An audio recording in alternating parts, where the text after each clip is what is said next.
Hey, I have a special gift for you guys. So if you go to marilynalauria.com/guide, you're going to get your very own guide. So if you pick a number from 1 to 10, you go to marilynalauria.com/guide.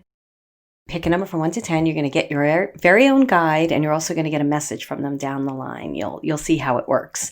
These are guides that were channeled to me that I want to offer up to you guys, and you're really going to enjoy them. And they're rewritten. Some of you have played this game with me, but I channeled some more information, and go check out who your guide is.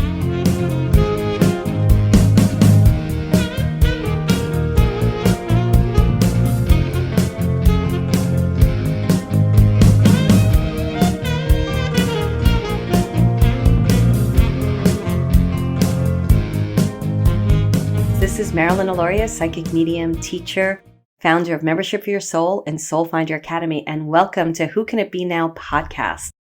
So this podcast, I'm again flying a little bit by the seat of my pants. We're going to be talking about guides, and I'm going to tell you what about guides that I know. I've been teaching this for over 14 years, so I know quite a bit about them, and I've been channeling for longer than that, not that much longer, probably like 15 years. And I'm also going to share some stories with you about my own personal experiences with my guides, and how one particular story, actually two particular stories, how I was leaning into my guides, getting information from them. They were telling me what to do. And I was like, you sure? Like, what? I don't know. That's kind of fucked up. You really want me to do that? It was like that kind of a moment. And it ended up being more magical and amazing than I could have imagined. Guides can have your back like nobody's business. They can advise you better than anyone you know.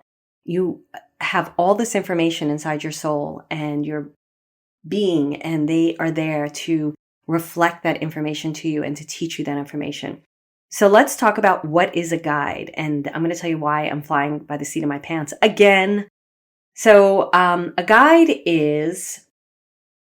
can be a deceased loved one. The thing I tell people when they want to work with deceased loved ones is to be a little bit careful of that in the beginning, because if you're not used to talking to guides and you don't understand about the energy and the vibration of a guide, and you're talking to a deceased loved one, and say it's your father, and you loved your father so much, you may be still holding him in that container. Not that you shouldn't love him, but you're not allowing his soul to evolve and for you to see the differences that he's making in his evolution, therefore wanting to help you in a whole other way.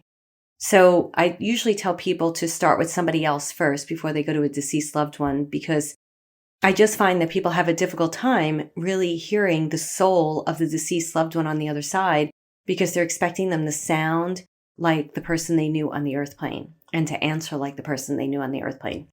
Guides can be people that have walked the earth plane, people who have never walked the earth plane. They can be ascended masters, angels. They can be planets, trees, crystals. They're basically energy and light. I had a guide once that was just color, and she was like a blob. She probably wouldn't want me to call her a blob. It was just like a shape. And she was incredible. She was with me for about a year or two, and she was above my head, and she was just light and a shape, and that was it. Guides could be anything, because guides are really the reflections of your highest and best, your truest self, your soul. There's so much I have to say about this, because this is such a field of expertise for me. But I really want to get into how you can work with your guides, and by telling you some stories. The thing I do want to share with you is when you do work with a guide, it's my experience that when I teach people how to meet their guide, I'll say to them, make sure you're asking for a guide from your highest self in highest alignment with yourself. And it's my experience that they will answer honestly. They will say, yes, they are, or no. Now, there could be because I have certain protection around, for the lack of a better word, or I'm really in tune with who I want to invite in and who I don't want to invite in. But I would suggest that you try that out if you're working with guides, and you can say, are you from my highest self in highest alignment with myself? And see if they answer honestly. And if they say no, say, get the fuck out of here. You don't have to say that, but just say, get out of here. I want to share one more thing, and then I'm going to go into the stories. So I remember somebody saying to me that they were told by a psychic that Archangel Michael was too busy to work with them. And I was like, what? Yeah, that's exactly how I sounded, by the way. And I'm like, oh my goodness, that's such limited consciousness. This is why when I tell you that a guide can be anything, I don't cap out any of my wisdom, any of my knowledge, any of my experiences, because if I put a cap on things, then I'm not really allowing infinite intelligence to work with me. And you want to be able to be open-minded when you're doing this work and allow new information to flow through you and flow in. And when I heard that, I was like, oh my goodness, that's insane, in my opinion. That's like limited consciousness. Like that Archangel Michael can't work with millions upon millions of people. What? Why not? So if you have that belief system, that's fine. It is not my belief system. I believe that that energy that is working with us can work with numerous people, numerous upon people. And the way that it was delivered, it made the person feel very limited and like they were doing something wrong. Okay, so the stories I'm going to share with you are about how I bought my first house and how I bought my second house. And I wanted to give you exact details. And I went down to my basement where all my journals are. I journal every single day. Pulled out my journal from the time when I bought the second house. And I couldn't read my writing because I really, a chicken is writing it. It's not me. I don't know who's writing it. And it's so bad. And I have like over 300 journals and I save them because I want to go back and tell stories. And I'm like, you can't read anything. It's like the da-da-da-da-da, hand, blah, blah, blah, blah, had. I'm like, I can't read a word.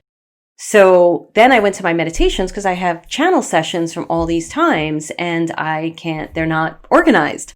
And I couldn't find the one from that specific period. So I'm doing this best from my memory. And there's a reason why I want to talk about guides so specifically right now. So when I moved into my second home, I haven't been channeling as much, which is kind of interesting for me because I channel all the time and I've been channeling for years. And recently I had been finding myself reaching out to external sources to get answers to questions that I have. I'm a little fumbled today, so we're going to see how this works out. So, and I've been finding that those external sources are just not there for me. They just aren't. Some people just aren't there, period. That I'm finding some disappointing energy. Some of you may be having that experience right now. And some of it is they just don't have the answers for me. So I was like, you know what? I need to go talk to my guides. What is wrong with me? I need to be talking to them. So I started channeling like every single day again, and the information is blowing me away. And what's amazing about this, when you talk to your guides, the information doesn't just start and stop in that meditation. It gets carried throughout your life. So this morning, as I was waking up, I was hearing information from my guides, like, because I'm thinking about things in my business and I'm shifting things in my business and I'm questioning certain things. And they were like showing me all the concrete symbols that have been coming to me, all the information that's been coming to me. And they were like, it's between you and me. You don't need to go to an external source. It's between you, me, and my guides. It's between me and God. This decision is between us. We make this decision. We are always here for your highest good. And then, I follow what they tell me to do, which always works out. And I'm going to tell you, that's why I'm going to tell you these stories about the house. And I just need to trust it and lean into that right now. And the thing that it's helping me do right now, I was finding myself in a very needy position where I was needing people to help me, and they just weren't being there for me. And some of it's been quite disappointing, I have to tell you, where I'm like, wow, okay, that was a friendship for 2 years, and I would never behave that way. And I'm trying not to sit in judgment, but I'm also choosing to not pursue that friendship anymore. But what my guides are teaching me is that I don't need that. Everything I have, everything I need, I have inside of me. So they're showing me like that GPS system into my soul, and they're reminding me. And this morning when they woke me up with information, and then they were reiterating the information and showing me how it was showing up in my everyday life, I was like, oh my goodness, you're so right. This is the right decision. This is what I'm meant to be doing. That's what your guides will do for you. And I lean into them. So there was a period in my life, I'm telling you, my words are going to be all over the place today. I don't know what's going on with my energy. But there was a period in my life when I was living in Sherman Oaks, and that's the house I'm going to tell you about. And I was going through a difficult time. I can't remember specifically what was happening because you don't remember those things. When you really get into channeling and working with your psychic gifts all the time, things go away. You don't remember the specifics of them. Time blurs, and It also doesn't hold the pain points of like it used to because you really work through stuff. I feel like I call it simultaneous healing. I have a moment, I see it, I go through it, and then I heal it. It's like it can be really quick, and I'll talk more about that down the line. So all my guides kept saying to me was lean into me, lean into us, lean into us, lean into us. And I would literally lean back into them and feel their support. Your guides can have your back better than anybody else you've ever known. I learned this from Sal Mineo, who was the Hollywood actor who was killed. And that's the story that I am getting ready to tell you. But that's a story where I do have to be able to understand my journals and pull out all the channeling information because I want to give very specific, exact details because the murderer that was accused of that crime is not the real murderer. So we are getting ready to do that. And that'll be in I'm not going to say how long, but it won't be too far off that I do that. It might be like another 4 to 6 weeks. So with that said, or whenever you're listening to this, it could be a 4 to 6 podcast. So just head on over. So with that said, your guides, he taught me how he had my back more than anybody I'd known. Something was going on that was really tricky and really disturbing and really upsetting to me. And I showed up at a meeting and I realized how much he had my back in this meeting. And that's what your guides can do for you. So I want to tell you a story about the first house I bought, and I may go into the second house depending on time. So what I want to tell you first is we can have different guides. You can have a love guide, a health guide, a marketing guide, a joy guide. You can even have a mediumship guide. Guides can be in different specific specialties. They can be consciousness. They can be group consciousness. So if you're like looking to create something in your life and you want to call in a guide with a specific specialty, you can call that in. Or you can say it's Coco Chanel and you want to be a designer, clothing designer. You ask Coco Chanel, you'll know pretty much if you're intuitive, if you have that person's permission, that spirit's permission to work with it.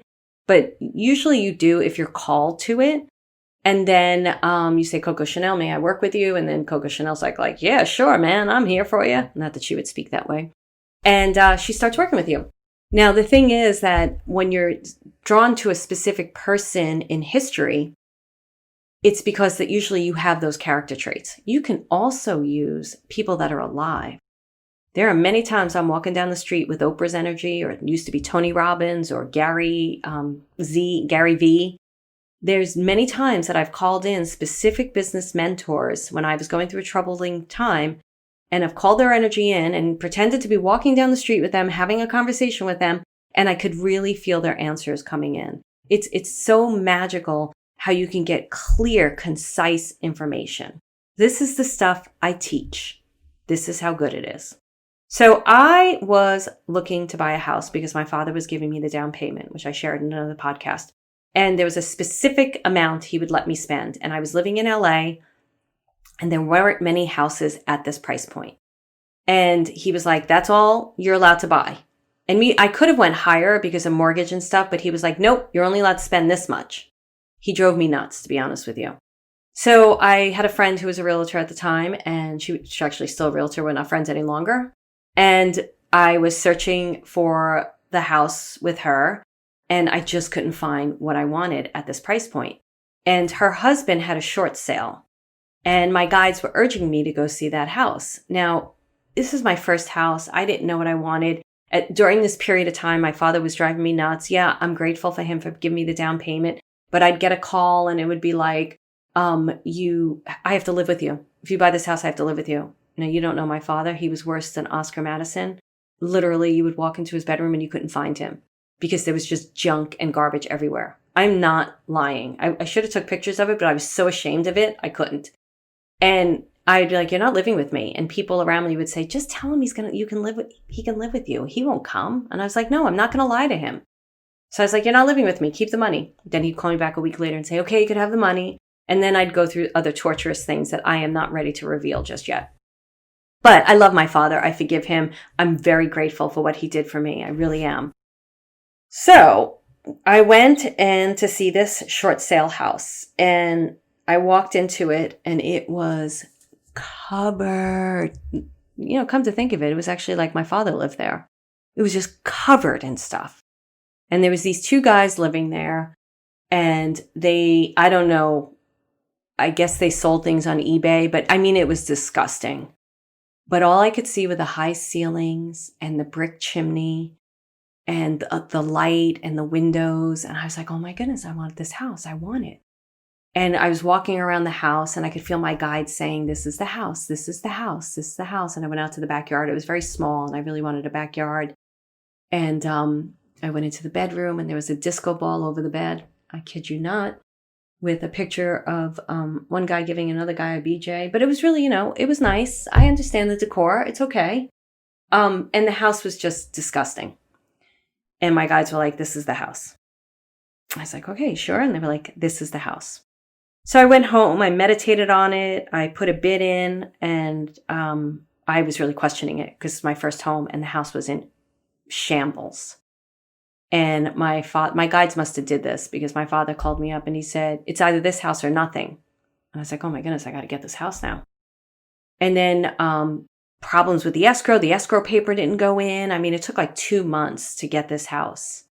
And I finally got it. And the guys moved out and I got the keys and it was a couple of days before Christmas. And I walked through the door and I just cried because oh my goodness, now that the stuff was moved out, it was even worse. There was like mold on the walls. It was just horrible. And I just walked around going, all right, I don't know what I'm going to do. I don't know. So my friend who was the realtor said, we have this guy next to us who's an architect. Why don't we have him come over?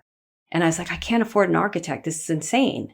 I had this like very limited scarcity consciousness going on that I had to battle. And my guides were like, don't worry about it. This is the house. And I was like, how could you have me do this? And a mold expert came in and they found mold. And I was like, oh my goodness, like, what am I going to do? So I got a name of a contractor and a designer. And the designer walked in covering her face with a scarf. I kid you not. Like, I should have drop kicked her right then and there, but I didn't. I was like, are you kidding me, bitch?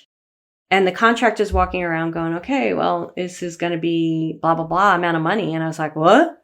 And then he's like tapping things to just, check out the sturdiness of stuff. And we're sitting in the kitchen and the designer still has the scarf over her face. And the contractor's giving me some information. And all of a sudden we hear crash. And we're like, what the fuck is that? And we go into the bathroom and all the tiles came off the wall because he tapped it. So it was just getting worse by the moment. So this contractor went away. He's like, do you have the money for this? And I was like, I have some money and I'm going to get a loan. He's like, takes forever to get a loan. And for some reason, my guides took over at that point and they were like, and I was like, no, I'm going to get a loan. Not a problem. I'm going to get a loan.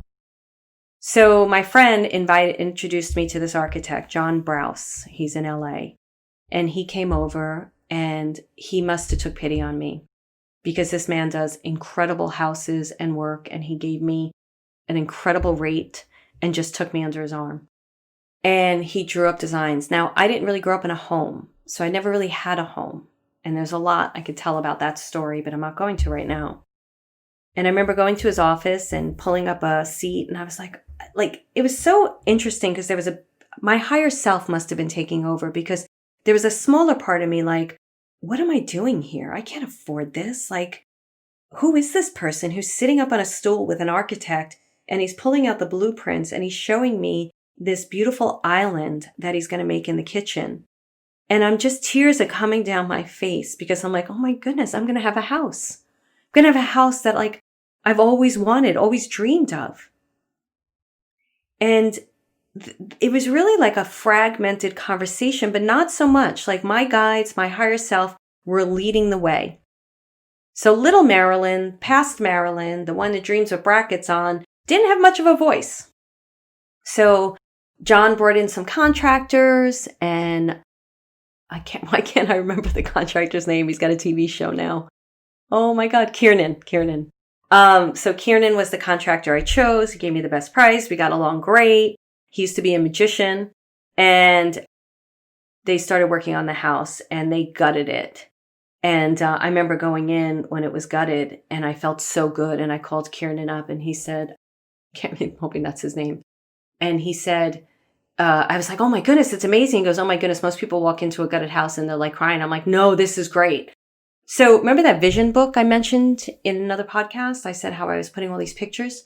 Well, lo and behold, I didn't know it. I was doing it just to rent a house. All the pictures in the vision book were used to design my house. So John was so good to me. He would take me to buy appliances. Now, he went above and beyond what an architect would do because he just felt really bad for me, I think. And he was just so good to me and so honest and so integral.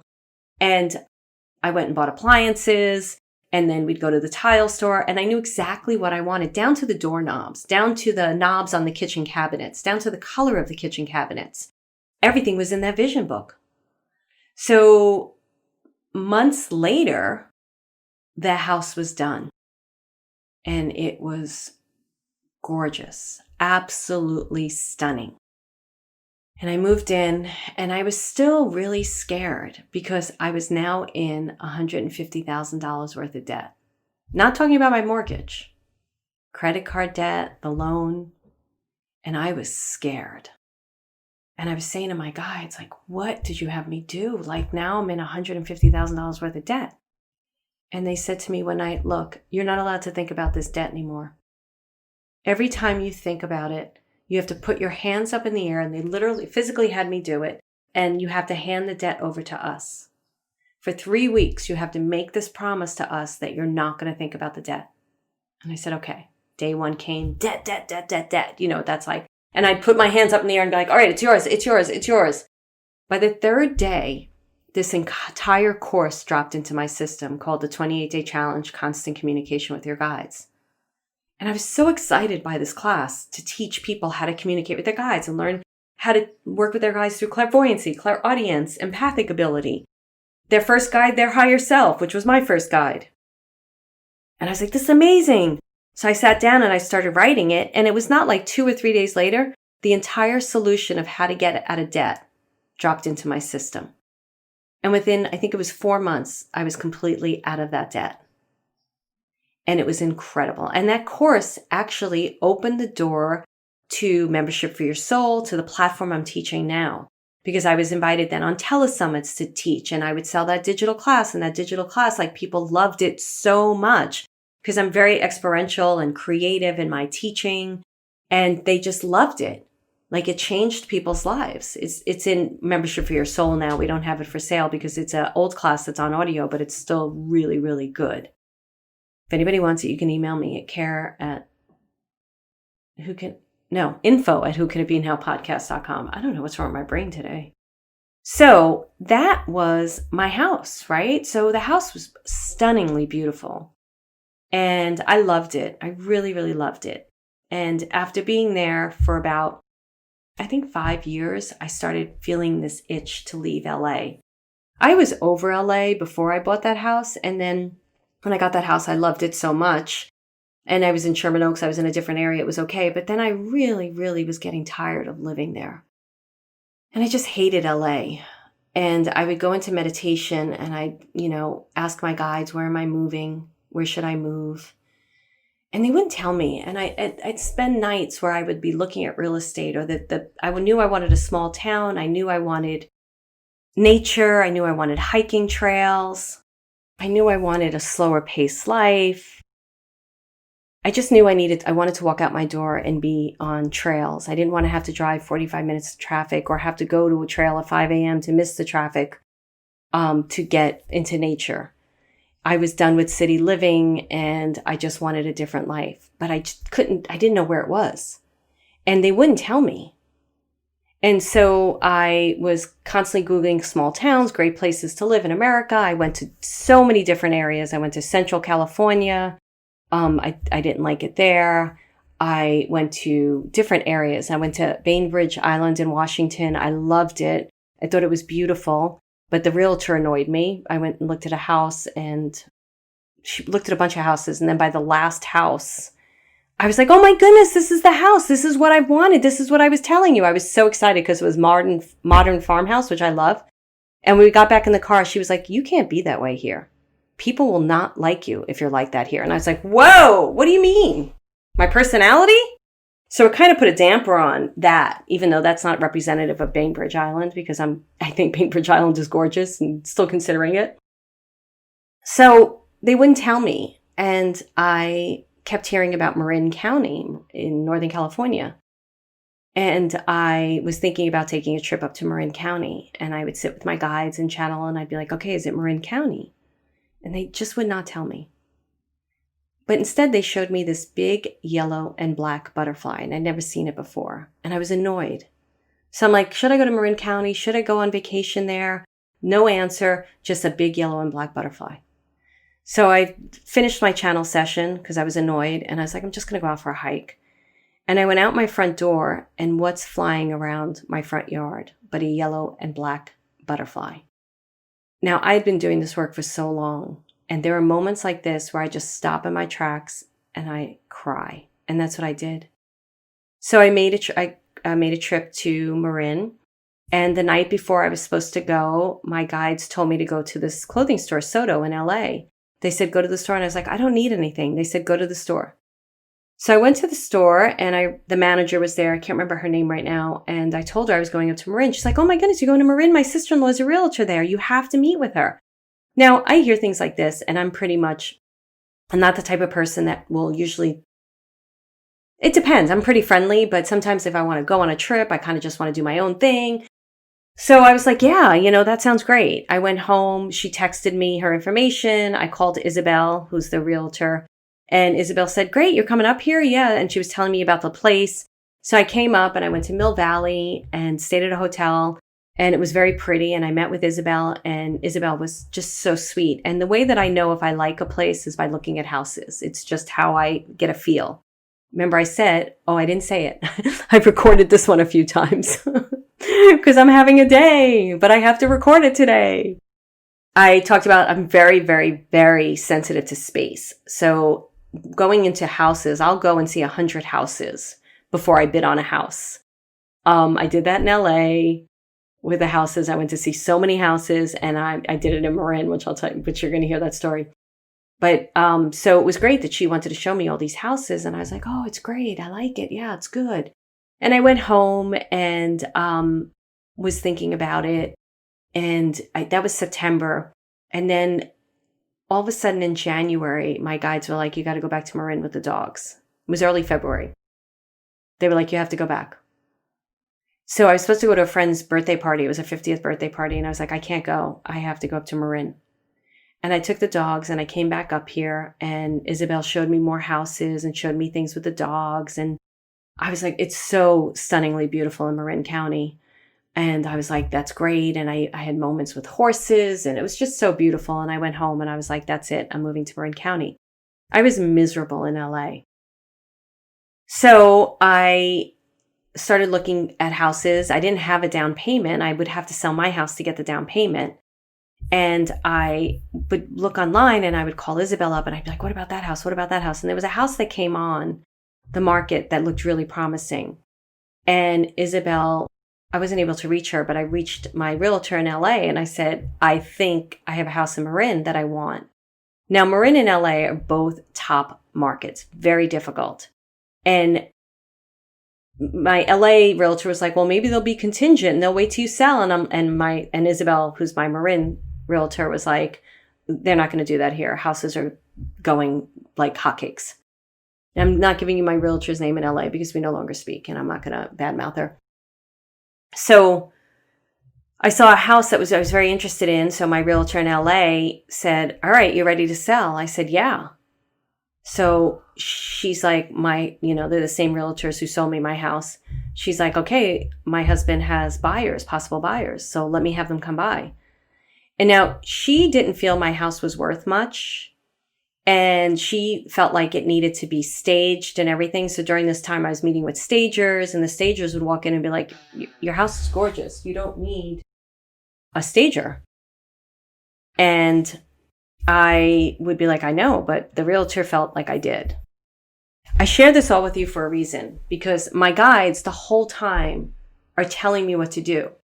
But when you're doing something as big as selling a house, buying a house, and then you just have so many people's opinions, even me, it can get confusing.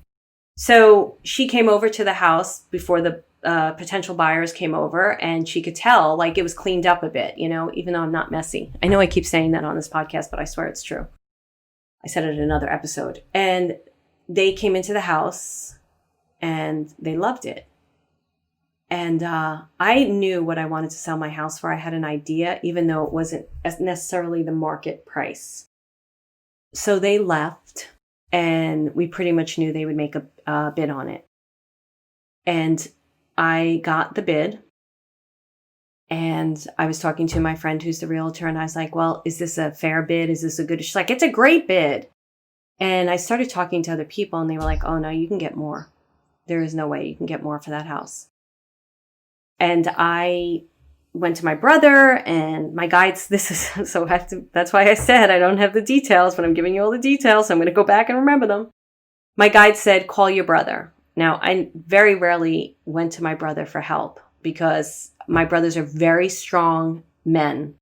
And that isn't always great for me. I'm a strong woman. They're strong men. That's not always great for us. But my guides were like, call your brother Gerard. And I was like, all right. So I called him, and he got on the phone with the realtor in LA and asked all the right questions. I didn't know what questions to ask. I haven't sold a house before. And she couldn't answer them. He was like, well, what's the market value there? What's the prices of the houses? What are they going for? And she couldn't answer any of it. So I made a decision to go with another realtor. And I interviewed realtors, and my brother chose one for me, and she was a good realtor. And we sold the house to those people. Now, here's the thing. Again, my guides were saying, don't give this much money in credits. And I let the realtor kind of talk me into more money for credits. And I'm teaching you this. If any of you are in this position and something I have learned, I should have listened to my guides, because I know they would have purchased it at the price. And I know now that house is already increased so much in value. So what they paid, they've already made money on, because it's just a prime location. It's a gorgeous house. Doesn't matter. So here's the beauty of this story. So this house was a short sale. It was a wreck. I bought it. I put money into it. I over 50% I made back on this house. So my guides knew. They told me to buy that house. They knew that it was going to work out in the end. They knew I was going to make a lot of money off it. And I did. So I made a good amount of money off of it. So here I am in Marin, and I'm seeing probably like 100 houses. And poor Isabel, who's a very good realtor, very high-rated realtor, she didn't realize what she was getting when she was getting me. But I go to see tons and tons of houses before I know what I want. It's just, I'm sensitive to space. So I finally saw a house in San Rafael, and I was like, all right, let's bid on that house. And we bid on it, and people overbid, and Isabel came back to me. I was like, I'm not paying that much for that house. There's no way. And she's like, you know what? You're not going to get a house. You're going to have to rent. And I have 5 animals. I don't know if I've ever told you that. I have 2 dogs and 3 cats. And I was like, who the heck is going to rent to me? And she made me scared. And I went on a hike with my guides, and they were like, don't worry about it. It's going to work out. And I called 2 of my friends who are healers and spiritual people, and they were like, you've got to have a talk with her to tell her not to do that to you. So I did. I had a conversation with her, and I said, look, I work on energy. I trust it. And she's like, she understood that. She was like, okay, I get it. That's fine. I understand it. Now, during this time, she's preparing her daughter's wedding. She was great. I have nothing bad to say about Isabel. She's a phenomenal realtor. I got very lucky to have someone like her and her team. And, but she was like, Marilyn, you need to really figure out where you want to live in Marin, because we're just jumping around to all these places. Like I went to one location, I won't say the name. And I called them up after, and I said, if I ever say I want to live there again, remind me that I don't. And they just laugh. They would just laugh at me. But I was like the lunatic, like, let me see this, let me see that. And then like the clock is running out. I have to get out of my house. Where am I going to live? I'm going to be homeless soon.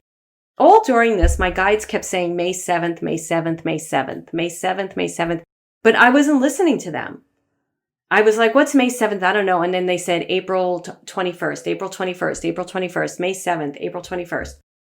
So I was like, all right, I don't know. So I called my friend Ana Maria Vasquez, who I love, and I did a reading with her. And I don't normally get readings, but Ana Maria I trust. And Ana Maria was like, I was like, I'm not going to go to Marin this weekend. There's no houses on the market. I had been looking at Fairfax for a really long time. There were never ever houses in Fairfax, or if they were, they went right away.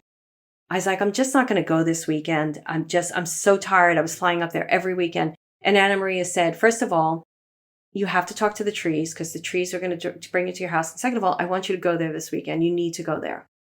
So it was April 21st. And I went up to Marin and I drove around with Isabel's assistant, Sabrina.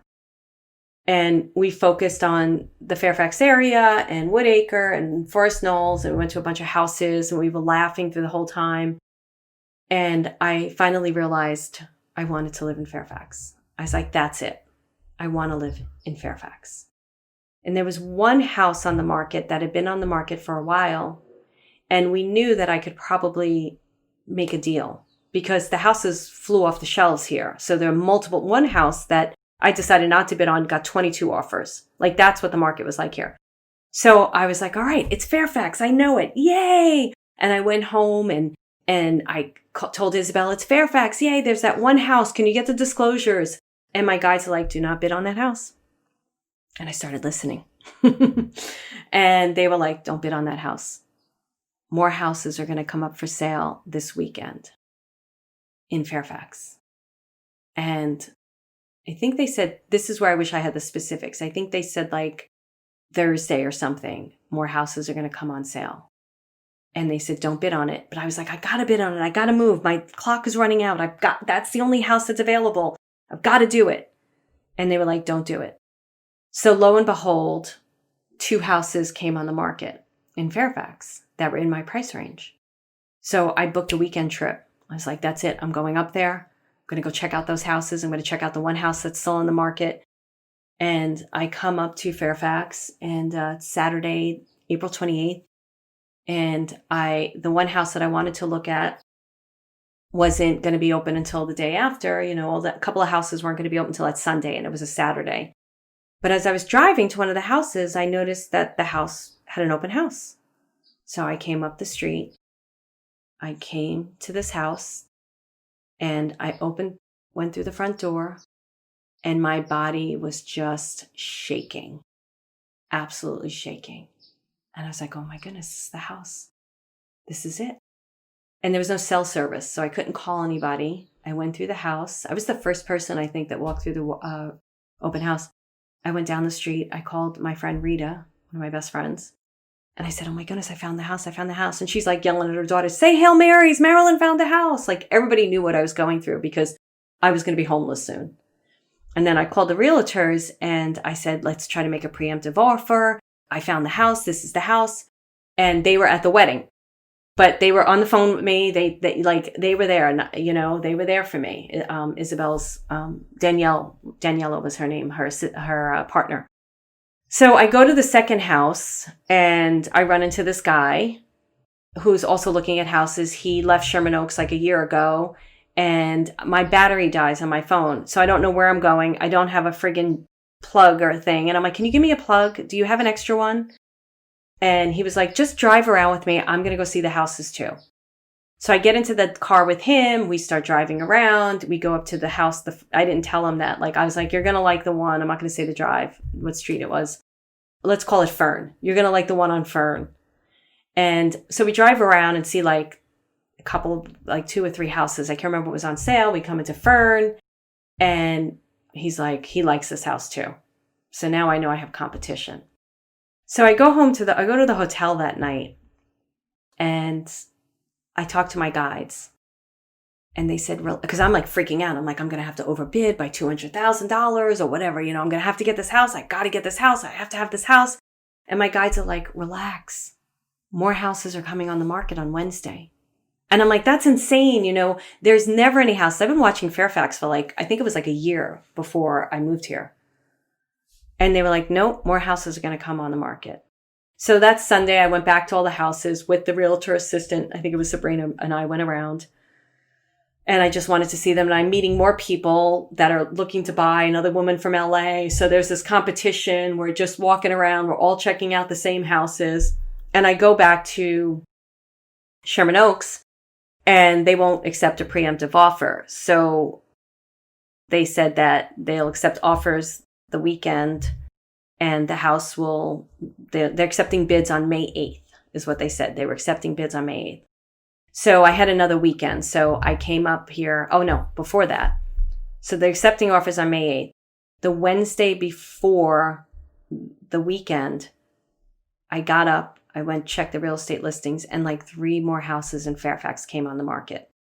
So there were about 7 houses in my price range on the market in Fairfax, what my guides had told me. And even Isabel was like, this is uncanny. This never happens. And I was like, I know. And she knew what I did and everything. And I was like, my guides told me more houses are going to come on the market on Wednesday. And it blew my mind, guys, but it gave me faith and trust. And they kept telling me the house on Fern was mine. But I knew there was so much competition because I had been going around. So Isabel, we went around to all the houses. We went around again. I mean, this woman, she would just go with me everywhere, ask all the questions. There was a house there was another house that came on the market. Like all these houses came on the market at the same time. And we're looking at all of them. And I was like, it's the Fern one. I want the one on Fern. She said, all right, well, they're accepting bids May 8th. And this was really nerve-wracking because the bids were all the houses were being accepted May 8th. So I had to decide which, what am I going to bid on? Because I couldn't do multiple bids. And I was like, it's got to be Fern. So the Sunday, I'm going through all the houses with my friend Benita because we're deciding, is Fern really the one? Because I have to choose which I'm going to bid on. And I text Isabel and I'm like, they're accepting bids May 8th, right? And she said, no, they're accepting them May 7th. They shifted Fern to May 7th. Get that date, guys? So I bid on Fern. And here's the next thing I'm going to tell you. So my guides told me what to bid. They gave me the amount. I got on the phone with my realtors and they talked me up a bit. Now, they know the market really well. I don't blame them at all. They knew how much I wanted this house. They really wanted me to get this house. It's a very competitive market, and I'm still friends with Isabel to this day. I love her. I would recommend her to anyone. I thought they did an amazing job for me. They really took care of me. But my guide said, don't bid over this amount, and I didn't listen to my guides. So I bid. I got the house on May 7th. Now here's the funny part. So I got my house May 7th, the date they told me all along. The house is coming on the market. They guided me the whole way. There was only one other bid, and it was that guy. And I knew, because I got out of him how much he could bid. I knew it, because he was bid on the house that was 22 bid. Hope you're following all of this, and hope I'm not boring you with all these bids. So I bought the house. I moved up here. We'll talk about that in a minute. But so that guy and I became friends. We became friendly. And he said, what did you end up paying? He knew what I paid because it's listed. He said, you knew I couldn't go that high. Why did you do it? So again, I didn't listen to my guides. But it's okay because I got the house. So I moved up to Marin, and we're going to talk more about that as time goes on. And it has been one of the most intense experiences of my life. And it's really good because one of the things, like I sat and I don't regret, not 1 ounce ever regretted leaving LA, ever regretted moving here, especially during COVID. I have all these different hikes to go on. I play so much tennis. I have to turn down tennis. It's beautiful, absolutely stunning. But the things that went on when I moved here and since I've been here have been like intense and insane, like dog having surgeries, just a lot of stuff going on, which I'll share at another time. But I got into meditation with my guides and I was like, I didn't regret it, but I was like, why is this happening? Why did this happen here? And I knew when I bought this house and I moved in, I said, I'll only be here for a couple of years. This is just a stepping stone for me. And intuitive friends of mine knew the same thing. And I knew like I wasn't ready to leave California. So I needed to do this. I needed to move here for a reason. I just didn't know what it was. So the people next door, they're so nice. My neighbors, they had a party for me. I went over there. I was like, after a month of being here, the nicest people in the world. They're so good to me. And I was telling everybody at the table, like, I'm only going to be here for a couple of years. And they were like, you just bought the house. And I'm like, yeah, I know, but I'm only going to be here for a couple of years. I'm just letting you know. One of my friends that I played tennis with, he's like, you've been talking about moving since the day I met you 2 years ago. But I got into meditation with my guides and I said, so this is the thing that I want everybody to understand. You go through ups and downs. People are like, just because I know my guide, shouldn't everything be easy peasy? It's easier because you understand what's going on. But if life was just complete, like, I don't know that I would be here on the earth plane because I'm here to experience things, right? So if everything was just completely smooth sailing and easy peasy and there wasn't any friction, I don't think I'd be here. I'm here for this adventure, this emotional adventure of things happening and making choices and listening to guidance and all that stuff. What changes is your perception. You understand why things happen, and there were moments where I would be like, things would happen and I would be like hysterical crying on the floor. 2 times this happened while I was in this house. And I heard my guide say, something big is happening. Something amazing is happening. And I'd be crying my eyes out. I'd be like, will you just let me cry? And they'd be nudging me going, yeah. But when something like this happens, that means something magical and incredible is coming down the pike. And I wouldn't cry long because I'd be like, they're totally right. And it would push me into solution-based thinking right away. Because I was like, this is happening for a reason. Something really big is happening. Something great is happening. And it made my soul expand. So I got into meditation. I was like, I need to understand what this move is about. And they said it was about safety. Now, if you listen to my other podcast, you know that at a very early age, my father shot a gun at my mother. And that created a lack of safety in my life. That and many other things that followed after it. Moving to a place where I don't know a soul, have had difficulty meeting people. I'm not going to tell about this place until I leave here. It ain't no fucking Stars Hollow, I'll tell you that much. They said, you learned how to be safe. You learned how to be a leader. You learned how to have your own back in a way that you've never learned before. You've learned how to own your own inner power. And they are so right. They are so right. Because I had gone through things while I've been living here. My father dying, not knowing a soul, showing up on the tennis court, and he just died, and not being able to tell anyone or wanting to tell anyone, and being okay with it. It was actually kind of a nice reprieve because I didn't have to be with my emotions. Going through really big things in my life. My mother was sent to the emergency room, like different things happening. And always being here for myself. Always having I feel like I became more whole. And my guide's there the whole time. But I started telling you how I hadn't been channeling. Like I've been channeling. I never stopped. But normally when I was living in LA, I was channeling like 2, 3, 4 times a week. Here it might be once every other week or twice a week and then not doing it for a week. And part of that is because it's constant communication now. And they said that to me because I said to them, what's going on? They was like, well, do you really need us? We're talking to you every moment of the day and you know it. And I was like, you're right. But now, like, I'm getting into another part where I'm getting ready to grow my business even bigger. I'm changing my life. I'm changing how I do my business again. And now I need them. So I'm going into the sessions and they're always there to tell me what to do, where to go, who to talk to, what to say. They're always pointing me in the right direction. And they were right. What I have gained from this experience has been so worth every ounce. It's been amazing. It's been incredible. It's been an unbelievable journey. And I wouldn't have gotten here had it not been for them. And I wouldn't have gotten through the things that I needed to get through without them. And where I'm going to go, I can't even imagine. And what was amazing about this place is I said I wanted to live by hiking trails and in nature, but I didn't know what that meant. I grew up in Brooklyn, lived in Manhattan. Yeah, I was in Poughkeepsie for a while. I went to LA, lived near Hollywood. Then I was in Sherman Oaks. I was always in the city. I don't know what it means. Like, I'm literally staring at trees, beautiful trees. I literally can go in every different direction and be on a trail. I ran into a bobcat. They wanted to play with me and my dogs. I was like, no, dude, get out of here. Deer and raccoons and foxes. It's the ticks I could do without. But it's been amazing. magical. It has the yoga, the food, the consciousness in the food, the nature, the tennis. It really checks off a lot of the boxes.